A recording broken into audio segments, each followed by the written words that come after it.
Halo semuanya, selamat datang kembali di True Stories Channel. Seperti biasa, kita akan membahas kisah-kisah nyata yang bikin merinding, memicu debat, dan membuat kita semua berpikir lebih dalam. Hari ini kita akan mengulas sebuah kasus yang lagi viral dan bikin geger. Viral nih, si ormas segel pabrik diduga karena tidak mau bayar setoran.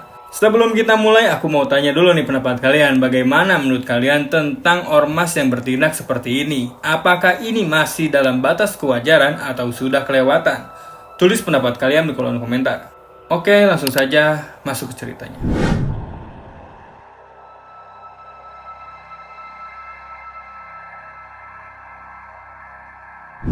Beberapa waktu lalu beredar sebuah video yang menunjukkan sekelompok orang berseragam ormas pemuda Pancasila menyegel sebuah pabrik. Berdasarkan informasi yang beredar, pabrik tersebut diduga tidak mau membayar uang keamanan atau THR kepada ormas pemuda Pancasila. Seorang netizen membagikan video itu lewat Twitter dengan caption yang cukup pedas.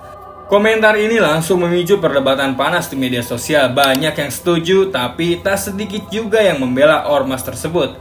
Tapi yang bikin pertanyaan besar adalah, benarkah ini ulah pemuda Pancasila? Sampai saat ini belum ada pernyataan resmi dari pemuda Pancasila mengenai aksi tersebut.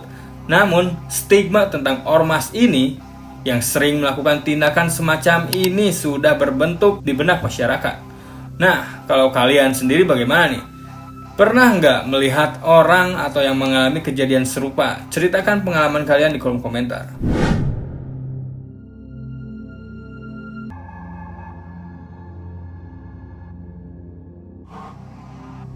Di sisi lain, ormas yang terlibat dalam kasus ini memiliki perspektif berbeda. Seorang perwakilan dari salah satu ormas yang dikaitkan dengan aksi ini menyatakan bahwa mereka hanya menjalankan tugasnya untuk memastikan kesejahteraan pekerja dan keamanan lingkungan sekitarnya. Katanya ya, kami bukan preman, kami hadir untuk melindungi masyarakat. Banyak pabrik yang beroperasi tanpa memperhatikan hak-hak buruh dan tanpa kontribusi sosial ke lingkungan sekitar. Apa yang kami lakukan dalam bentuk kontrol sosial agar perusahaan lebih peduli terhadap komunitas. Beberapa ormas juga menegaskan bahwa mereka sering kali menjadi jembatan antara pekerja dengan perusahaan, terutama dalam bentuk hak-hak seperti THR, upah layak, dan kesejahteraan pekerja lainnya. Namun, pertanyaan tetap sama, apakah tindakan seperti ini bisa dibenarkan atau justru menciptakan rasa takut dari kalangan pengusaha dan investor?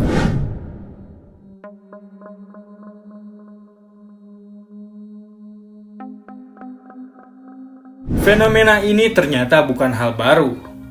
Menteri Investasi dan Hilirisasi Rosan Roslani mengungkapkan bahwa ulah ormas tertentu menyebabkan hilangnya investasi senilai ratusan triliun rupiah.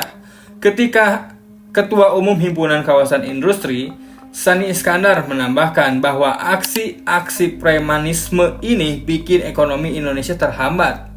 Kalau dihitung semuanya, yang nggak jadi masuk juga ratusan triliun rupiah. Investor akhirnya takut buka usaha di sini. Bahkan, beberapa investor sampai menulis surat langsung ke Presiden Prabowo Subianto meminta jaminan keamanan. Bayangkan, kalau udah sampai ke Presiden yang turun tangan berarti masalah ini benar-benar serius. Gimana nih menurut kalian? Apakah ini tanda bahwa pemerintah tidak becus dan harus lebih tegas dalam menindak ormas atau seringkali membuat resah? Atau justru ada sisi lain yang dari cerita ini yang belum kita ketahui ya?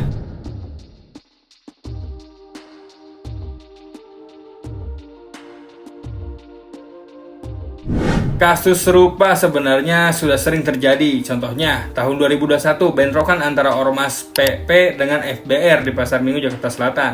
Kedua, pada bulan Februari 2025, rumah Ketua Umum PP Japto digeledah KPK karena kasus dugaan TPPU. Yang ketiga, di Cikarang 2021, iring-iringan ratusan kendaraan ormas mendemo pabrik di kawasan industri Greenland International Industry Center. Yang jadi pertanyaan, kenapa aksi seperti ini terus berulang? Apakah ini soal kepentingan ekonomi, kekuasaan, atau ada faktor lain yang bermain?